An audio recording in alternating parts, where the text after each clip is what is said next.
प्यारे बच्चों, class 11 second term का परीक्षा साइंस कॉमर्स इकोनॉमिक्स का आज था, जिसका आप लोगों को आंसर इस वीडियो के माध्यम से बता रहा हूं। आप अपने प्रश्नों के उत्तर को इससे मिला लीजिए। आप लोगों ने कितना सही किया, आप लोगों ने जो मैथ बनाया उसका आंसर कितना आया, एक बार देख लीजिए। साथ ही आपसे रिक्वेस्ट है कि आर्ट्स के बच्चे इस वीडियो को ज़रूर पूरा देखें, क्योंकि उनके लिए आने वाले एग्ज़ाम के लिए इम्पोर्टेंट हो सकता है, क्योंकि इकोनॉमिक्स का एग्ज़ाम उनका बाकी है। अपने चैनल इकोनॉमिक्स प्लस पर नए हैं तो चैनल को जरूर सब्सक्राइब कर ले, घंटी के आइकन को दबाकर ऑल नोटिफिकेशन ऑन कर ले।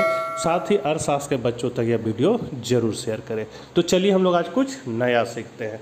आप लोग देख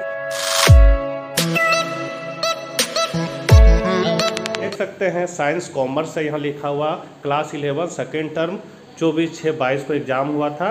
तो इसका पहला क्वेश्चन आया था आपका बच्चों 10, 12, 8,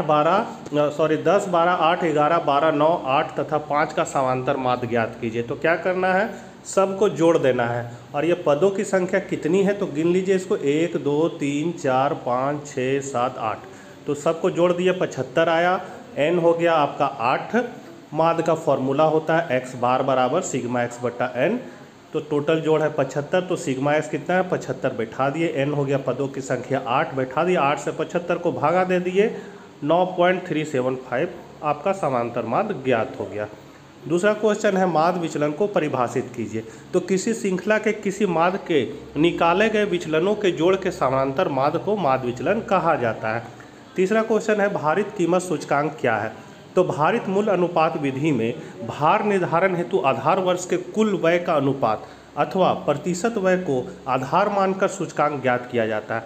सामान्यतया चालू वर्ष की अपेक्षा आधार वर्ष भार को वरीयता दी जाती है।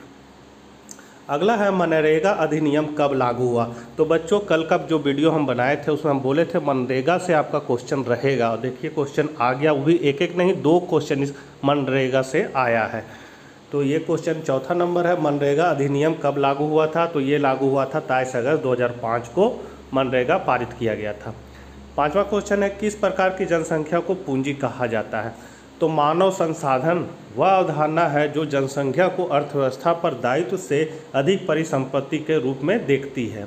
शिक्षा, प्रशिक्षण और चिकित्सक सेवाओं में निवेश के परिणाम स्वरूप जनसंख्या मानव संसाधन के रूप में बदल जाती है। मानव संसाधन उत्पादन में प्रयुक्त हो सकने वाली पूंजी है। मतलब जो जनसंख्या को हम लोग प्रशिक्षित करके तैयार करते हैं वही आगे चल के मानव पूंजी बनती है।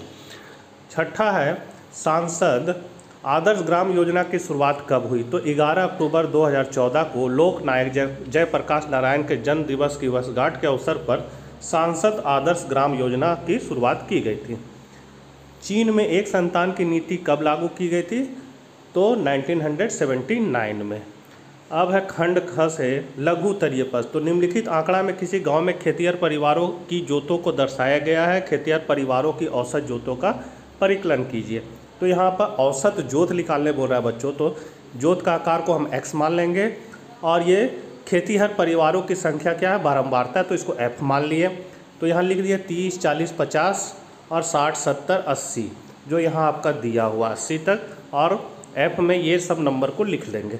उसके बाद क्या करना है, x से कोई काल्पनिक माध्य लेना है, इसको हम लोग एज्यूम मीन कहते हैं। जैसे हम 30 को ले लिया, आप 40 भी ले सकते हैं, तो 30 को यहाँ रखेंगे।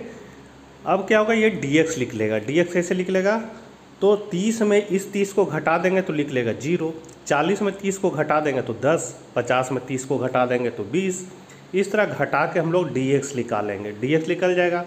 उसके बाद हम लोग निकालेंगे f dx, f और ये dx को गुना कर देंगे। जैसे 2 को 0 से गुना किए तो 0, 4 को 10 से करेंगे 40, 6 को 20 से 120।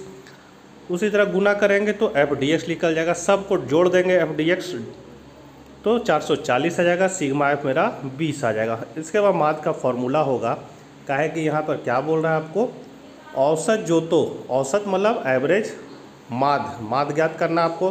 तो माध्य का formula a plus sigma f dx बट्टा सिग्मा f होगा।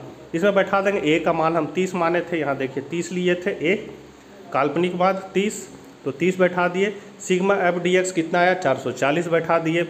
सिग्मा f कितना है 20, इसको इसमें भागा दे देंगे तो कितना बार में कटेगा, 22 बार में। अब 30 में 22 को जोड़ देंगे तो 52 आपका माद निकल गया। इस तरह से गांव में औसत जोत का आकार कितना हो जाएगा, 52 एकड़ है। काहे कि यहाँ एकड़ में दिया हुआ है इसलिए 52 एकड़ होगा इसका आंसर।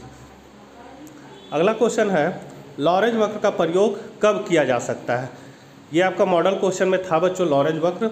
लॉरेंज वक्र अपकिरण को मापने की रेखा गणितीय विधि है। इस वक्र का प्रतिपादन अमेरिका के सुप्रसिद्ध अर्थसांख्यिकीकार डॉक्टर मैक्स ओ लॉरेंज ने धन और आय की विषमता का अध्ययन करने के लिए किया था।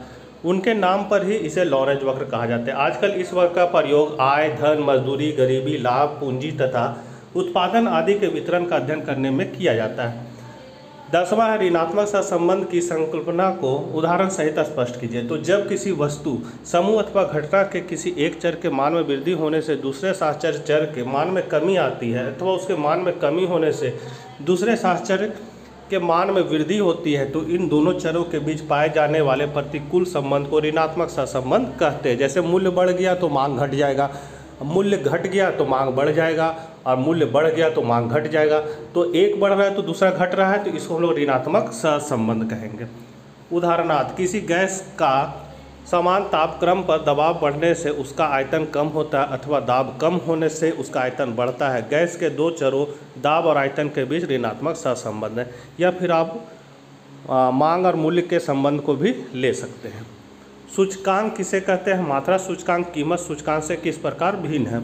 तो सूचकांक एक विशेष प्रकार का माद है जो किसी समय अथवा स्थान के आधार पर संबंधित चरों के समूह में होने वाले सापेक्षिक परिवर्तनों को मापता है। इसमें किसी एक समय के मूल्यों को 100 मानकर दूसरे समय के मूल्यों का प्रतिशत ज्ञात किया जाता है और इन प्रतिशतों की माद निकाली जाती है। प्रतिशतों की यह माद ही सूचकांक या निर्देशांक कहलाता है। प्रोफेसर बेलर के शब्दों में सूचकांक विशिष्ट प्रकार के माद होते हैं। अब यहाँ कीमत सूचकांक का अंतर पूछ रहा है बच्चों। मात्रा सूचकांक और कीमत सूचकांक में अंतर। तो कीमत सूचकांक कि जब दो अवधियों में हुए कीमत में परिवर्तन को ज्ञात करना हो तो इसे सूचकांक का प्रयोग करते, इसे कीमत सूचकांक कहते हैं। और मात्रा सूचकांक क्या होगा, जब दो अवधियों में हुए मात्रा में परिवर्तन को जानना हो तो इसे सूचकांक का प्रयोग करते हैं तो उसे मात्रा सूचकांक कहते हैं। यहाँ पर इस अंतर दिया गया है सरल समूह विधि में। कीमत सूचकांक का फॉर्मूला हो जाएगा सिग्मा P1 बट्टा सिग्मा P0 इंटू 100, जबकि मात्रा सूचकांक होगा सिग्मा Q1 बट्टा सिग्मा Q0 इंटू 100। मूल्यानुपातों की माद विधि में क्या हो जाएगा, सिग्मा P1 बट्टा P0 बट्टा n गुने 100, यहाँ होगा सिग्मा Q1 बट्टा Q0 बट्टा n गुने 100। फिर भारी सूचकांक में लेस्पियर का फॉर्मूला सिग्मा P1 Q0 बट्टा सिग्मा P0 Q0 इंटू 100, यहाँ हो जाएगा सिग्मा Q1 P0 बट्टा सिग्मा Q0 P0 इंटू 100 हो जाएगा। पास्चे का भी वही है फॉर्मूला। फीसर का हो जाएगा L मतलब हो गया लास्पियर का फॉर्मूला गुना पास्चे का, P से पास्चे का फॉर्मूला। तो यहाँ हो जाएगा लास्पियर का फॉर्मूला गुना पास्चे का फॉर्मूला और इसमें ये होगा लास्पियर का फॉर्मूला, ये हो गया पास्चे का फॉर्मूला। तो ये अंतर है।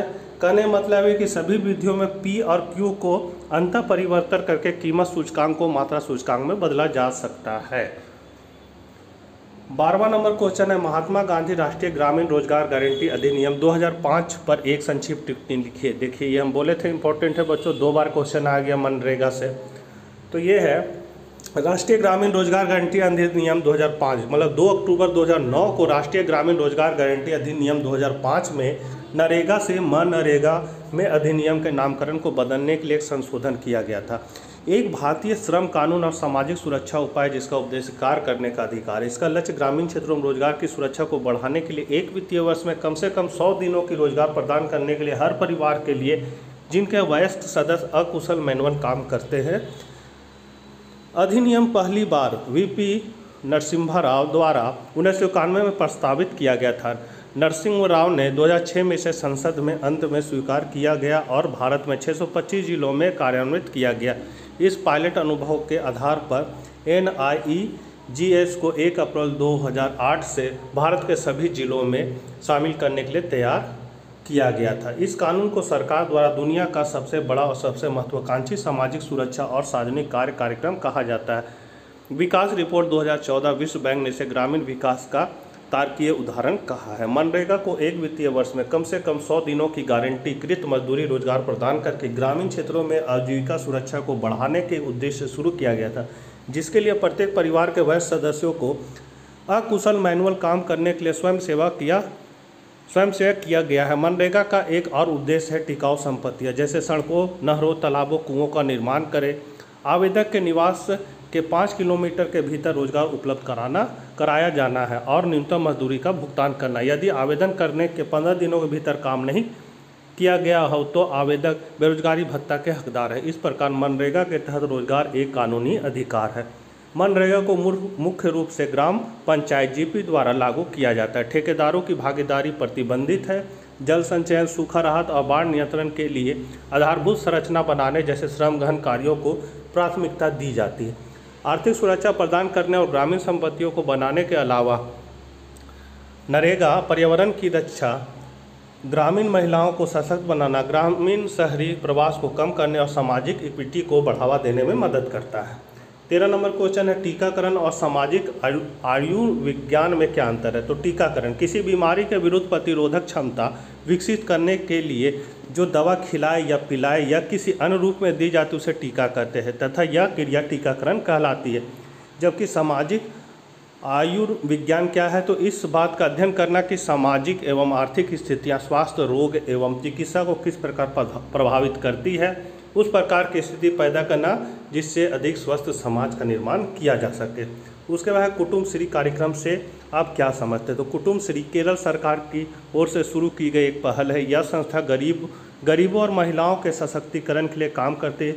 ये आपका मॉडल क्वेश्चन में था बच्चों। इसका गठन 1997 में किया गया था। इस संबंध में केवल महिलाएं ही काम करती है। कुटुंब का अर्थ होता है परिवार और श्री का अर्थ होता है महिला। इन दो शब्दों को जोड़कर इस संस्था का नाम रखा गया। कुटुम्बश्री एक बचत बैंक है जिसकी स्थापना सरकारी बचत एवं साख सोसाइटी के रूप में गरीब महिलाओं के लिए की गई थी। बच्चों वीडियो बहुत लंबा हो जाएगा इसलिए हम इसको 2 पार्ट में बताएंगे। नेक्स्ट पार्ट में फिर हम इसका दीर्घ उत्तरीय प्रश्न को बताएंगे। तब तक के लिए आज्ञा दीजिए। Bye bye.